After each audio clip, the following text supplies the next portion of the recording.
السلام علیکم and welcome back to another new vlog. تو چلیں جی آج بلاگ کا دوبارہ سے سٹارٹ کرتے ہیں. کل جہاں اینڈ کیا تھا میں گروسری کرنے گئی تھی, یہ سنڈے والے دن کا تھا اور گروسری وغیرہ لے کر آئی, اور اب یہ جہاں آگے سے جو سٹارٹ ہو رہا ہے یہ منڈے کو سٹارٹ ہو رہا ہے. تو یہاں پر ابھی ہم لوگوں نے گروسری میں تو لے لی تھی, لیکن ابھی جو ہے نا چکن اور ویجیٹیبلس وغیرہ رہتی تھی وہ ہم لوگ صبح صبح ہی اذان کو اسکول چھوڑ کے تو ہم اپنی چیزیں لینے کے لیے آگے.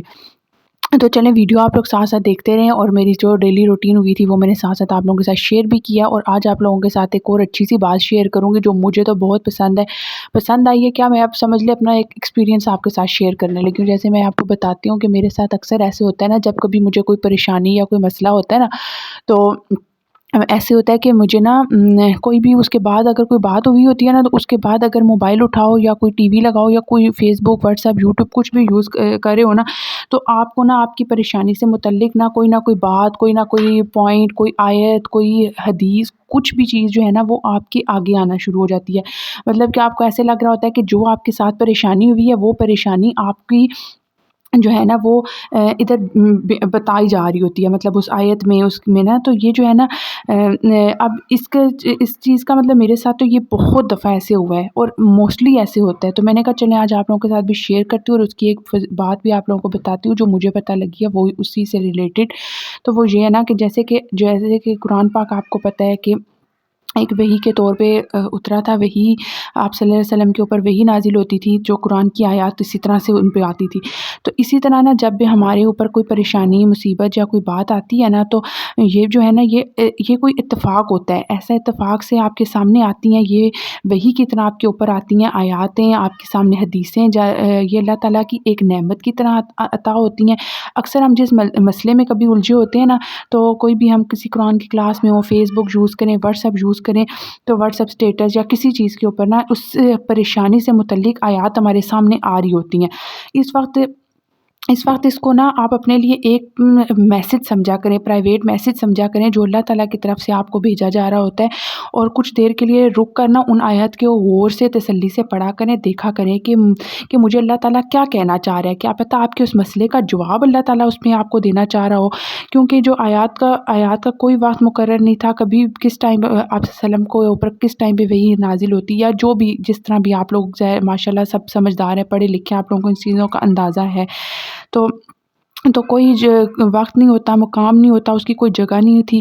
اور اس وقت نا دل کی کیفیت کیا ہوتی ہے, آپ کے پاس اس وقت کے حالات سب کا جو ہوتے ہیں, اور جو سب کا فیصلہ ہوتا ہے, جو ہمارے اللہ تعالیٰ کا فیصلہ ہوتا ہے وہ آسمان پر کیا جا چکا ہوتا ہے. یعنی کہ ہمارے جو بھی پریشانی یا جو ہمارے ذمہ لکھی جاتی ہے نا, جس کے لیے ہم پریشان ہو رہے تھے, وہ اللہ تعالیٰ نے آسمان پر پہلے ہی لکھ دی ہوتی ہے, وہ لکھ چکا ہوتا ہے. اور یہی جو ہے نا قرآن کا معجزہ ہے, مطلب کہ یہ ایک معجزہ ہوتا ہے جو آپ کے سامنے آیات کی صورت میں, حدیث کی صورت میں, کسی بھی چیز کی صورت میں آپ کے سامنے آ رہا ہوتا ہے. اور واقعی یہ ایسے ہی ہوتا ہے کہ ہمارے سامنے ایک معجزہ ہی آ رہا ہوتا ہے. اور یقین کریں یہ بات میں نے آپ سے کو شیئر کی ہے, اس سے پہلے میں نے ویسے بھی ایک دو لوگوں کے ساتھ بھی شیئر کی تھی کہ کیا یہ واقعی میرے ساتھ ہوتا ہے یا آپ لوگوں میں سے بھی کسی کے ساتھ ہوتا ہے. تو اگر ایسی کوئی بات ہو تو کمنٹ سیکشن میں ضرور بتانا, اور اگر میری بات آپ لوگوں کو سمجھ لگی ہے تو تب بھی مجھے ضرور شیئر کیجیے گا.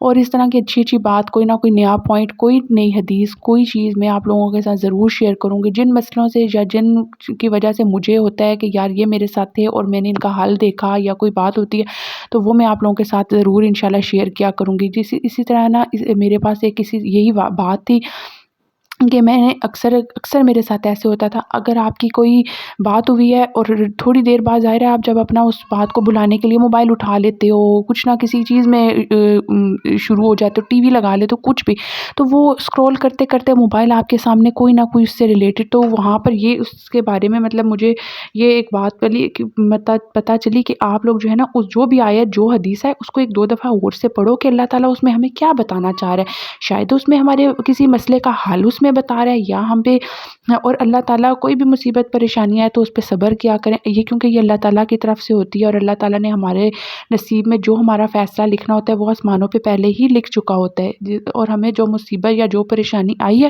وہ ہمیں کاٹنی ہے, تو اس کو صبر کے ساتھ اگر کاٹنے تو وہ زیادہ ہی بہتر ہوگا. تو بس یہ میرا چھوٹا سا پوائنٹ تھا جو آپ لوگوں کے ساتھ شیئر کرنا تھا. روٹین میں کیا چل رہا ہے وہ آپ لوگوں نے دیکھا ہی ہے, اور ابھی میں بھی رمضان کی ظاہرہ گروسری لے کر آئی ہوں, کیونکہ ہم لوگ جو ہیں وہ کوئی ایسے تو ہے نہیں کہ ہر وقت جو ہے وہ پیسے اویلیبل ہوں. ظاہر ہے جیسے جیسے آپ کو پے ملتی ہے یا جو کام ہوتا ہے تبھی. تو مجھے جس طرح جیسے ہی ہسبینڈ کو پے وغیرہ ملی تو ہم نے اسی ٹائم ہی گروسری ڈالی، چیزیں ڈالی، اور میں نے ساتھ ساتھ اپنی جو ہے نا تیاری اسٹارٹ کر دی. تو یہی بس میں اپنی چٹنی وغیرہ بنائی ہے میں نے، اور میں نے ادھر ایک مسالے وغیرہ بنائے تھے وہ میں نے آپ کے ساتھ شیئر کیا. بس سوکھا دھنیا اور زیرے کا جو مسالہ تھا نا، زیرہ، ان دونوں کو میں نے ڈرائی روسٹ کر کے میں رکھ لیتی ہوں. وہ میں نے سیپریٹ میں بھی اس کی ریسیپی وغیرہ شیئر کی ہوئی ہے. بہت اچھا اس کا ٹیسٹ بہت اچھا آتا ہے، گرم مسالہ سے ایک بن جاتا ہے. ہاں، کسی بھی چیز کے اوپر ڈال کے نا تھوڑا سا کھاؤ تو بہت اچھا ٹیسٹ آتا ہے. یہاں پر جو ہے وہ میں نے چکن صبح ہی دھو کے رکھا ہوا تھا، تو اب بس اس کو اچھے سے ڈرائی کیا ہے. جب اس کا صحیح بلڈ وغیرہ نکل گیا، پانی نکل گیا، تو میں نے اس کے پیکٹس بنا لیے اپنے حساب سے. ظاہر ہے ہر گھر کا ایک اپنا رول ہوتا ہے، طریقہ ہوتا ہے، اپنے حساب سے سب پیکٹس وغیرہ بناتے ہیں، کتنے رکھنا ہے، کیا کرنا ہے، وہ سب ہوتا ہے. اور بس اس کے بعد جو ہے وہ میں نے کیا کہ جو یہ میں نے ساتھ جو ہے نا شامی کباب کا بیٹر بنایا تھا، اس کو میں نے بیٹ کر کے رکھ لیا، اور اس کے اندر جو ہے نا وہ میں کر لوں گی انڈے اور دھنیا وغیرہ جو مجھے ڈالنا ہے وہ میں ڈال لوں گی. تو پھر جو ہے نا وہ اس کی ٹکیاں وغیرہ بنا کے رکھ دوں گی. تو ٹکیاں بنا کے رکھ لوں گی. تو بس یہاں پر میں یہ ہینڈ بیٹر کا یہ بھی فائدہ ہوتا ہے کہ میں نا جو بھی چیز ہوتی ہے نا اس کو ہاتھوں کے ساتھ بھی ایسے ہینڈ سے بیٹر کر لیتی ہوں، ورنہ چاپر سارا گندا ہو ہوا ہے، اس کو دھو، یہ کرو وہ کرو. تو بس اس طرح سے جو ہے نا روٹین چل رہی ہے. تو بس جو ریسیپیز بناتی ہوں، جو چیزیں بناتی ہوں، انشاءاللہ رمضان کی جو بناؤں گی آپ لوگوں کے ساتھ شیئر کرتی رہوں گی. اور کوئی نئی ریسیپی ہوگی تو ڈیٹیل کے ساتھ ویڈیو شیئر کروں گی، اور جو پہلے سے ریسیپیز شیئر کی ہوئی ہیں ان کو میں اسی طرح سے آپ کے ساتھ نا شیئر کر دیا کروں گی اپنے ریگولر ولاگز میں. اور اگر مجھے جہاں لگے گا کہ یہ ریسیپی ڈیٹیل سے شیئر کرنی چاہیے وہاں میں آپ لوگوں کو ڈیٹیل کے ساتھ بتاؤں گی. تو جی، رمضان کا مہینہ ہے، ان کاموں میں زیادہ سے زیادہ ٹائم ضائع نہ کریں. کچن میں، گھر میں کوشش کریں زیادہ سے زیادہ اپنا نماز روزہ قرآن وغیرہ کریں، تسبیحات پڑھیں، تاکہ جو ہے نا یہ ڈبل ٹرپل اجر ملتا ہے اس مہینے میں. تو جہاں 10 گنا ہے وہاں پہ 20 گنا اجر کیوں نہ لیں. تو بس یہی میری ویڈیوز تھی، اور امید ہے آپ لوگوں کو اچھی لگے گی. ویڈیوز کو پلیز شیئر ضرور کر دیں، اور مجھے دے اجازت. تو ہمیں یاد رکھیے گا. میں چلتی ہوں. اللہ حافظ.